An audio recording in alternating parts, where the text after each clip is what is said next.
Hi, I'm back again. In my previous video last week, I had shown you how to test whether a particular time series data is stationary or not, and for which I had used uh, standard unit root tests, which I have mentioned in the Word document right in front of me. Uh, Today, I'm going to talk to you briefly about how to test for structural break in time series data. Now, this is something which I guess is very important to know, because if you don't test for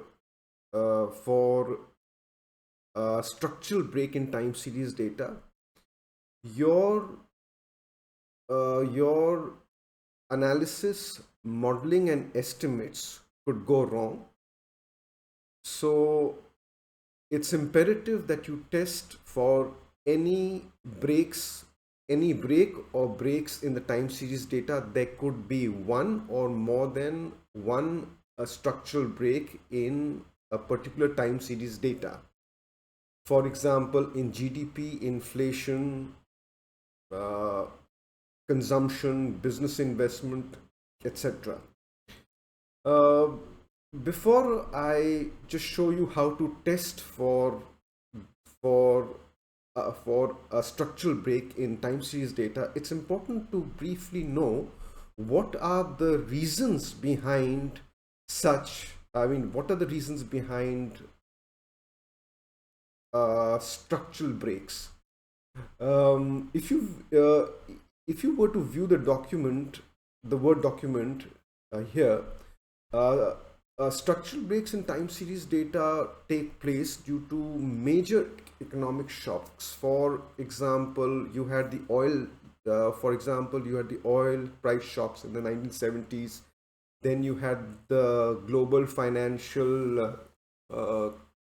crisis of 2007 and 9. And then you had the recent pandemic. Then you also have changes in government policy, these unexpected or major changes in government policy, which can relate to taxation, trade, industry regulations, etc., technological innovations, and also due to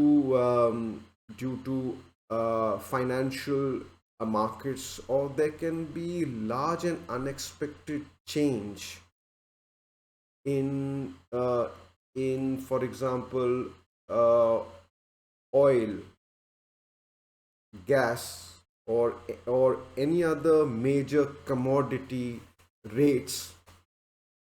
So there are these usually you would view that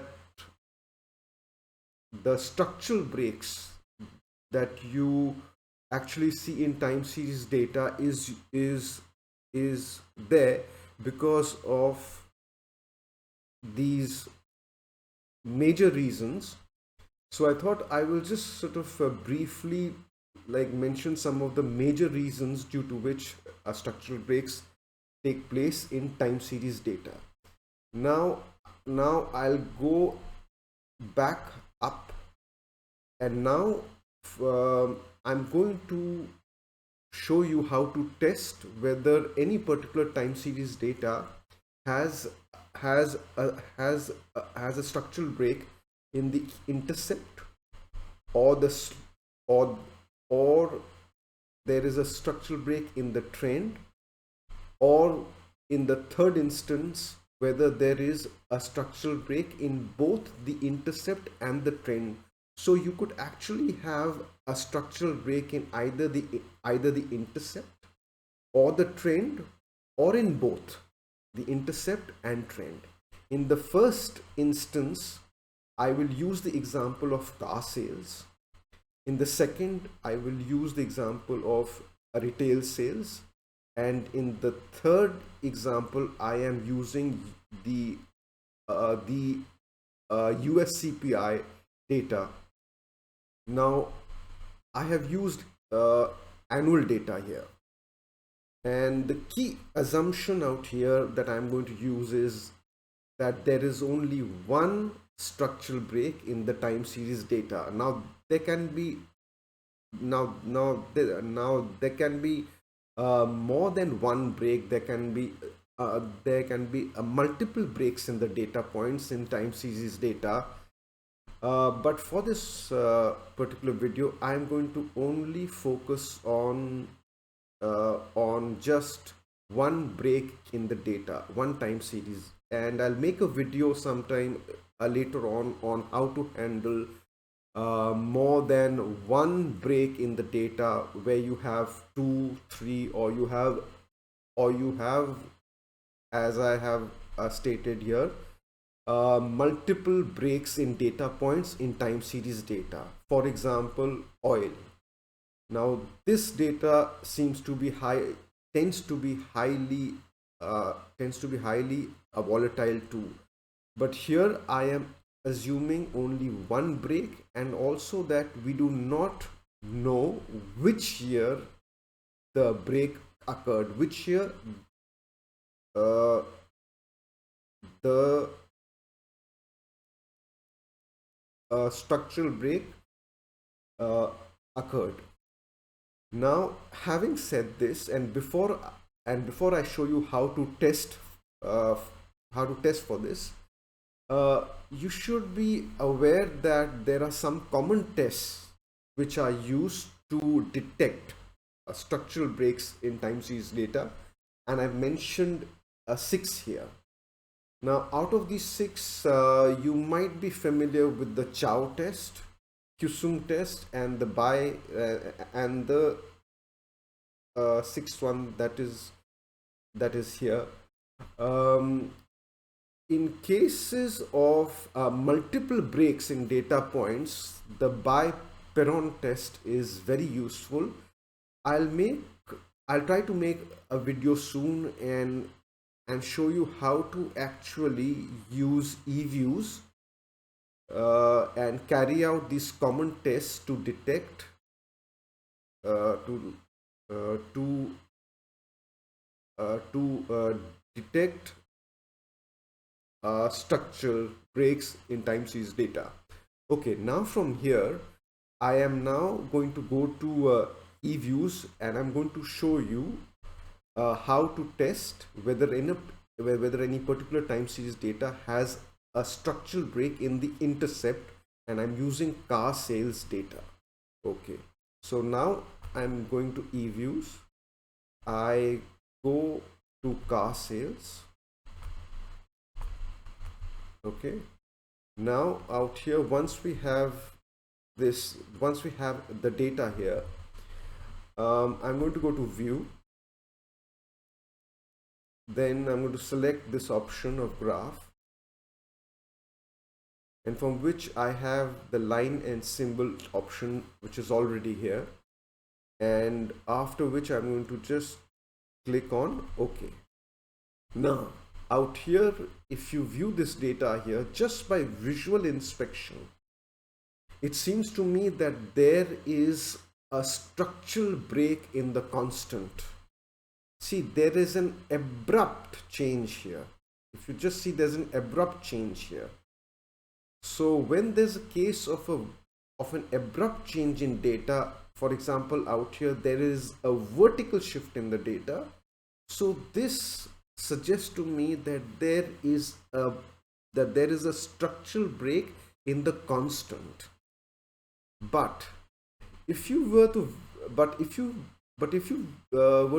see the data from 1972 to around 83, and if you see the data from around 84 to 94,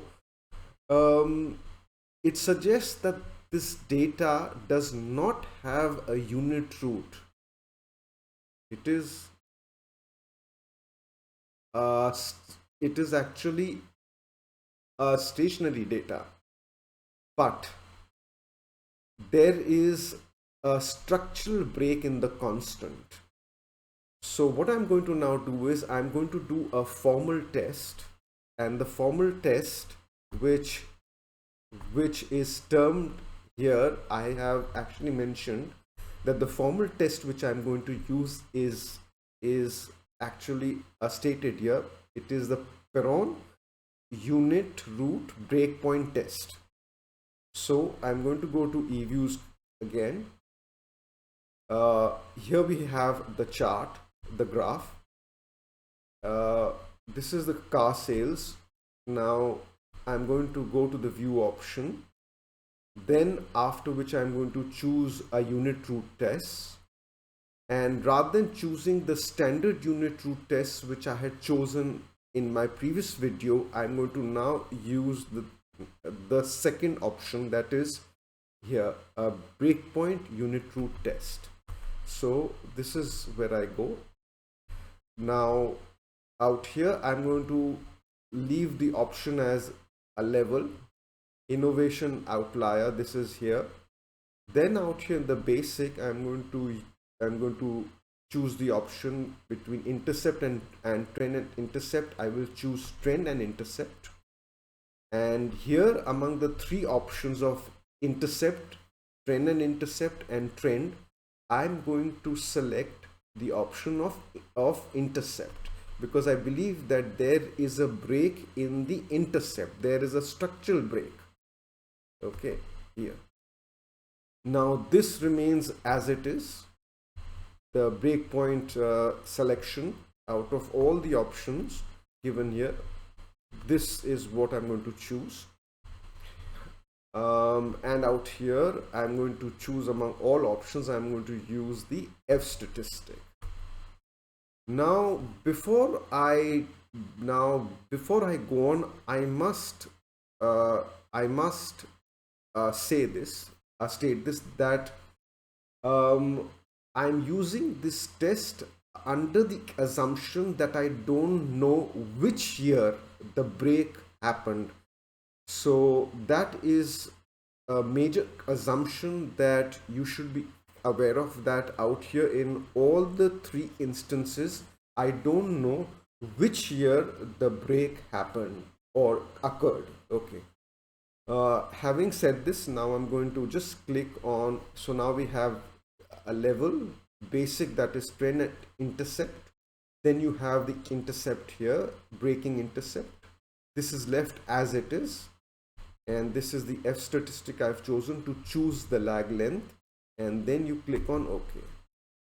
Now, out here, what do we see from this test? That the breakpoint in the data selected is 1983. Now, I'll show you at a later stage in some video how to deal with a break, a structural break in data, a dummy variables. There are these various ways of dealing with such data, which I'll come at a later stage. As of now, I just want to focus on this particular unit root test. A unit root with test for a structural break, and the break date is 1983. Now from here, if I were to click on the test statistic here, this option here, now you can view from this Dickey-Fuller T statistics that this structural break occurred in 1983. That is a break in the constant, or the break in the intercept, as we term it as. Now again, from here I'm going to go again to the unit root test here. Now out here, since the probability value is less than 0.01 and the ADF test statistic at minus 20.88 is more negative than minus 4.85,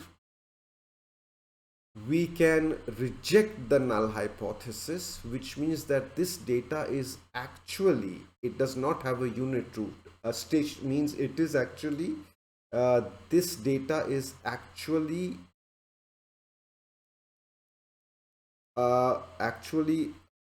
stationary, because, and we usually use the 5% level of significance. So here actually minus 20 is more negative than minus 4.8, and probability value is less than 0.01. So we conclude that car sales does not have a unit root.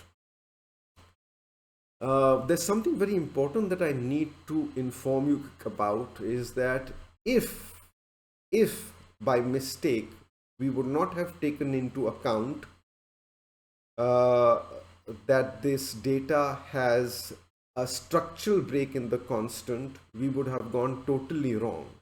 And for example, if I go back to view again and I choose the unit root tests, and instead of the breakpoint unit root test which I have just conducted, I choose the standard unit root test where I have various options, and I choose the first option, augmented decoupleur, and this is level, none, and this is all left exactly as it is.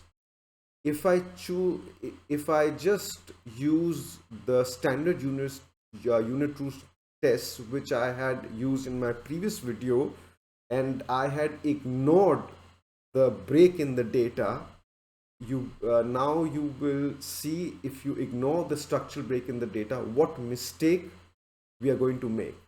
Okay, this is the standard unit root test, and I've chosen the ADF test. Now we go here. Now just look at this. The ADF unit root test, the standard unit root test, shows us that this data has a unit root as probability is greater than 0.05. And out here, since we have ignored the break in the data is showing that this series has a unit root, whereas actually when we take into account the break, the structural break, it shows that the data does not have a unit root. So out here P is greater than 0.05. So this is the mistake here. So, and therefore you must, rather than taking into account the standard unit root test when there is the presence of a structural break data, you must use the break unit root test to test whether there is a structural break, which we believe there is just by the visual inspection of the data. And as before, I've gone to the same test for the break point unit root test, and just again, here, trend only unit root test. Oh, I'm sorry, I've chosen the wrong one here. I'm sorry. Yeah, so this is what the car sales is. So I go to unit root here, breakpoint again, trend and intercept.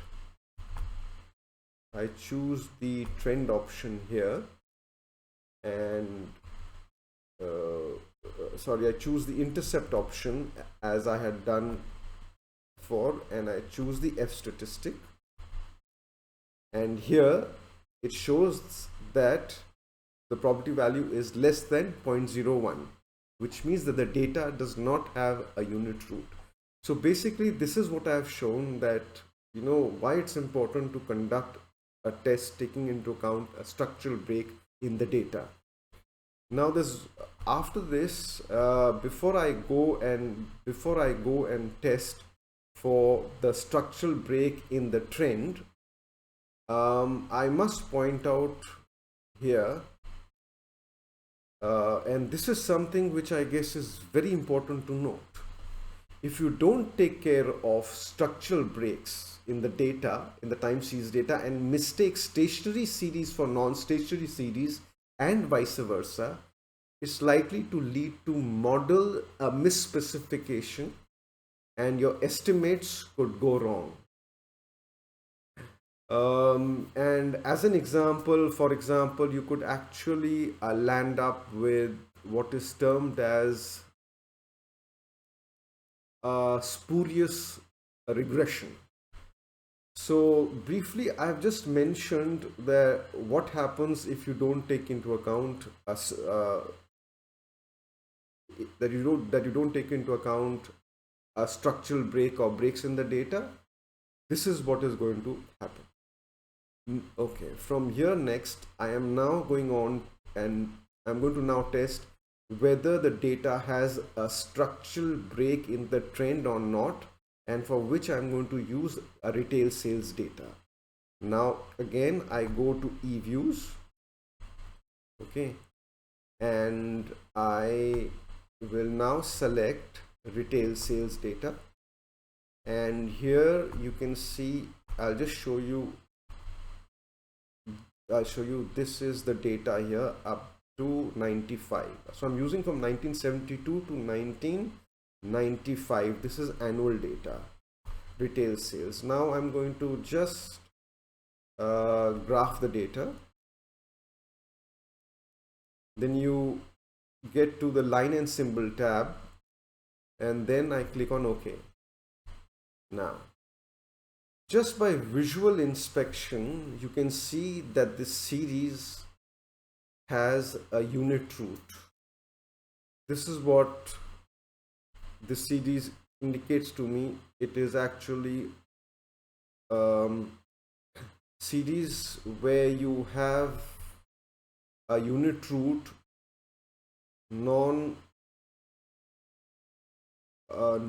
it's non stationary data. Now out here we are going to find out whether this data has a structural break. Now here what the important point to view is that try and find out that if there is a change in the slope, if there is a change in the slope, and somehow by visual inspection the change in the slope seems to be happening around 77. So I'm going to conduct the same test and see whether there is a change in the slope, which means that whether there is a structural break around this year. I don't know. So again, the assumption is that we don't know which year this break occurred, the structural break occurred. So, but just by visual inspection, it seems it's around 77. So whenever you view such data, just look as if there is a change in slope. Out here, if you see, there doesn't seem to be a structural break in the constant, because there's no abrupt shift in the data. Trend seems to be changing direction. So we are going to change. So then we are going to test for the structural break in it.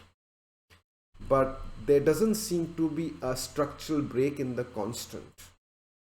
So now from here, I'm going to click on the view tab, go on to a unit root test, and then click on the breakpoint unit root test. Again, I'm going to select this option.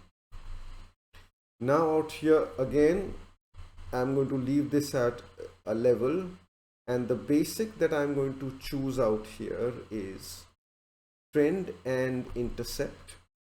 And the breaking out of the three options, intercept, trend and intercept, trend, because here we believe that there is a structural break in the trend, not in the intercept, and not trend and intercept, but there's a break in the trend.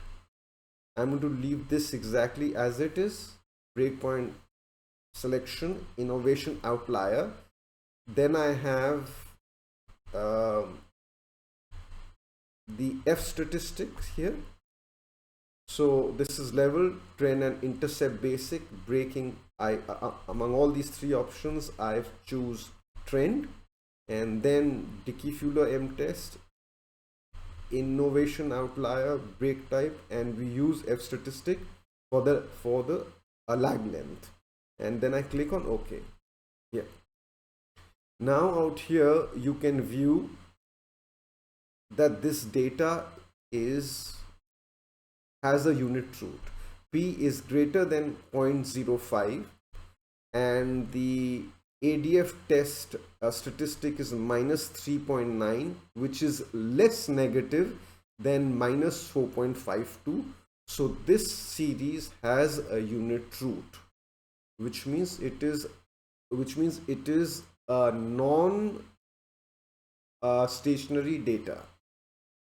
Now out here, uh, the break date is 1978. So by visual inspection, I had uh, I had I thought it would be around 77. So I'm just nearby. So the break date is 1978. Now uh, again as I had stated before, is that at in some other video I will show you how to deal with these breakpoints in the data by using you could sort of use various options which I'll show you later.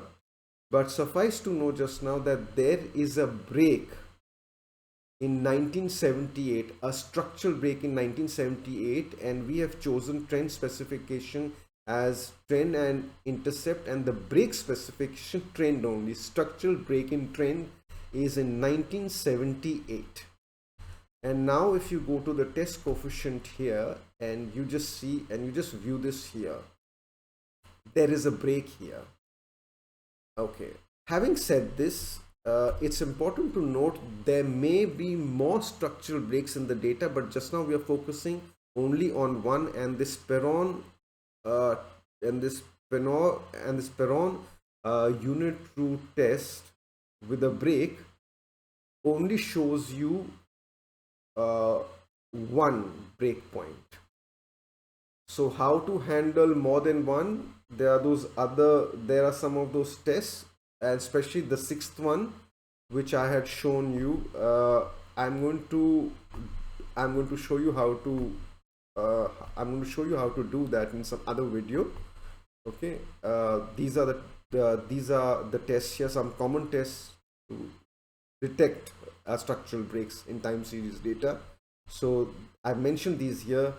uh, the sixth one is something you should particularly take care of, because there are some time series data where you have multiple break points in the data uh, when you take data for a very long period. Okay, whether it is annual, quarterly, or uh, for example a weekly, a monthly. uh, Oil is one example where you could have multiple breakpoints in the data points over the years. uh, I'll come back to this in a later video. Now for now I'm going to now go up here, and now after having tested whether there after having tested for a structural break in the intercept and a structural break in the trend, I am now finally going to show you how to test for a structural break in both the intercept and trend using the US CPI data. So I just close this tab here and I'll go to the US CPI here. This is the data which again I'm going to use from 1972 to 1995 only. So you go to view, just graph the data first. We have the line and symbols, so this is where it is. Okay, now from this data you can easily view that there is a structural break in both the intercept and the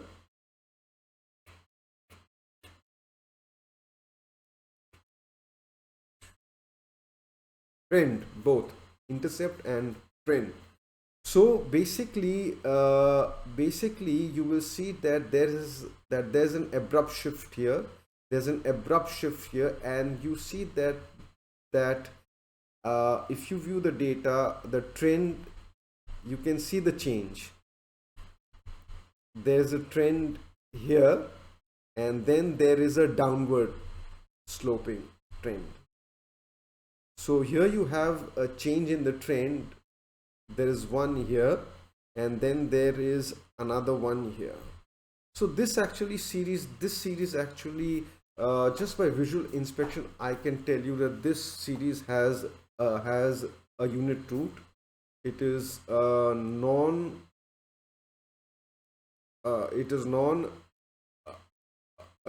stationary data, and it has a break in both. So for following this chart, I am going to now show you. See, you can just see the vertical shift here. Just sort of view the vertical shifts here. Now, again, as I had said before, we are focusing only on one break.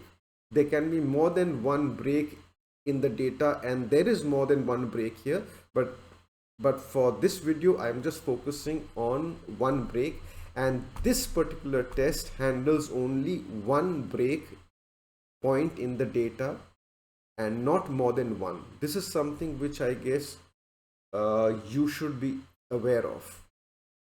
This unit root test only handles one break point,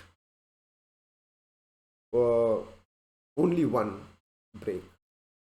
The other point out here is that we are assuming that we don't know in which year did the break occur, a structural break occur. So we are going to find that out. So here I click on the breakpoint test. This is we leave this exactly as it is. Then you go to basic. Here you have the trend and the intercept as the basic option. Now here we can just know by visual inspection that there is a break in both the trend and the intercept, and we are testing whether there is a break in both the trend and the intercept. So out of these three options, I'm going to choose trend and intercept. In the first example, we had a breaking point in the intercept. In the second example, we had chosen this option of trend, and now in the US CPI we are using the option of trend and intercept because we believe that there is a break in both, which just by visually looking at the graph one can just sort of say that, but it is always preferable to do formal tests so that we know which year the break occurred and whether there is a trend and intercept break or not. So I'm going to choose this trend and intercept option. So both of them are trend and intercept this time. This is left exactly as it is, even this here. And then you go out here and you choose again the F statistic. Again we click on here. Yeah. So out here, first of all, the ADF test statistic, we can see that the probability value is greater than 0.05 and minus 4.95 is less negative than minus 5.17. This is demonstrative of the effect that the series has a unit root, which actually by visual inspection one can easily see. Non-stationary data. This is non-stationary data. So from here, once we know that, now you go and view that the breakpoint is 1980 and the break specification is both trend and intercept, not only intercept and not only in trend as in the previous examples, but we have break specification which is both trend and intercept, and the break date is 1980. Again, we go to the test statistic here, and this is where we find is the break here. There's a break here in 1980. So again, we go back to the unit 2 test here, and this is the break date is 1980. Now, after having shown this, there are just two more points that I would like to again reiterate. One is that there can be more than one break in the data, which I think is in this particular US CPI, but the Perron unit root with break test takes into account only one breakpoint in the data, and that is something, a limiting factor of this test. But in some other video, I'll show you how to test for more than one. And the other aspect is that in this case, we do not know when or which year did the structural break occur. So these are two things you should bear in mind, because there are sometimes that we do know when that break occurred or not. So out here, the assumption is that we don't know which year the break occurred, which we find by this particular test. Having said this, now if you go again to the spreadsheet here, if you just view this particular graph again,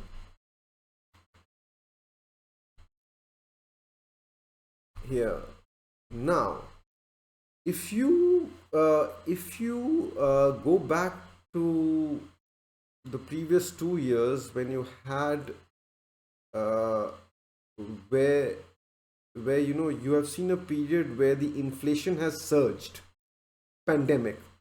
Now inflation surged both due to, it surged due to various factors, a supply side, and also it surged due to other factors, demand side. So I won't go into the factors that led to the surge in inflation, but here somebody could ask that that in that case, would there be a structural break in the constant, or it will be a structural break in both trend and the trend also. Now that would vary from economy to economy. If in an economy, if there was a sudden spurt in inflation due to whatever reason, and then inflation comes down soon again, so in that case it would be a structural break in the constant. But if higher inflation were to linger for a much longer period of time, then in that case probably you would have a structural break in both, not only in the intercept, because there would be an abrupt shift, means a spike in inflation, and then if there's an extended period of higher inflation in for example in the US, UK, or for that matter, if you take any economy of your choice, what you need to examine is that after an initial spike in inflation during the pandemic, due to whatever reason, was there an extended period of elevated inflation or high inflation? If there was, which means that there is both a structural break in both. There will not only be a structural break in constant, there will be a structural break in both. So having said that, one needs to be very careful about taking into account uh, with reference to time series data whether a structural break has taken place or not, and what kind is it. Now when I say what kind is it, I mean whether it is a structural break in the intercept or a structural break in the trend, or there's a structural break in both, and in both of them. And during the pandemic, the inflation rate world over surged, especially in the US, UK, uh, uh, and Europe.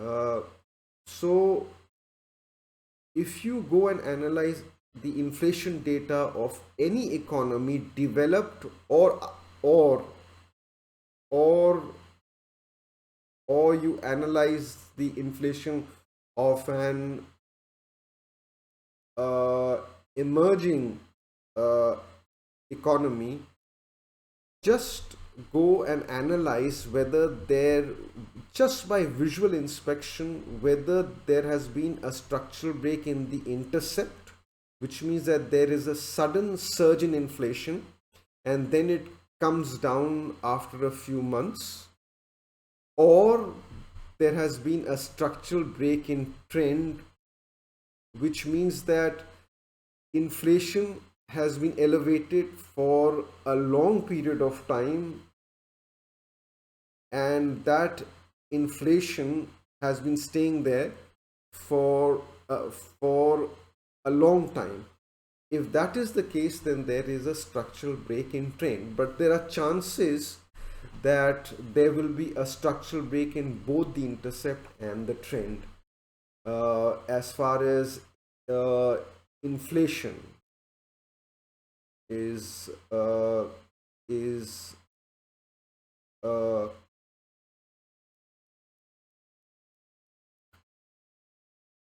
uh, concerned. So this is something which you can also do, is you can just go about and just conduct the Perron unit root test as a break to find out whether there is a structural break in the intercept, trend, or both, using inflation data, using the inflation data, and you can just sort of uh, st- just sort of experiment and see.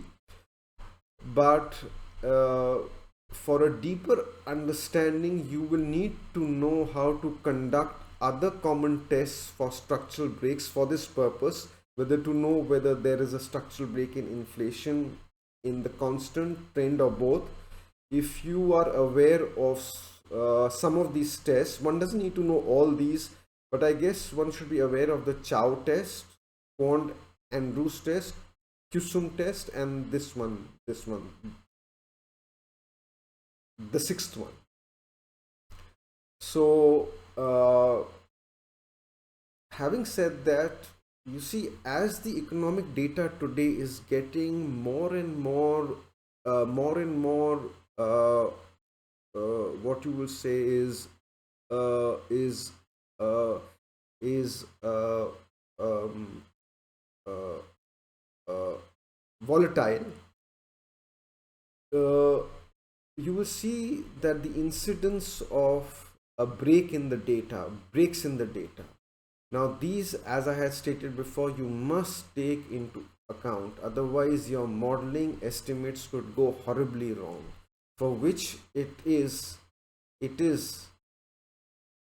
very important that you be very good at detecting structural breaks through these tests, the Perron unit root breakpoint test, and these and some of these tests, because again I would reiterate that you could go horribly wrong in your regression modeling and estimates if you don't know how to detect structural breaks, and then after that, how do you deal with such structural breaks.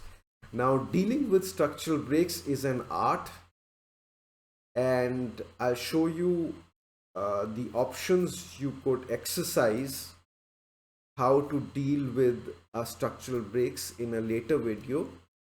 after I have shown you how to use these tests in eViews in the videos which which I should be coming out soon in the following weeks. Thank you for your time.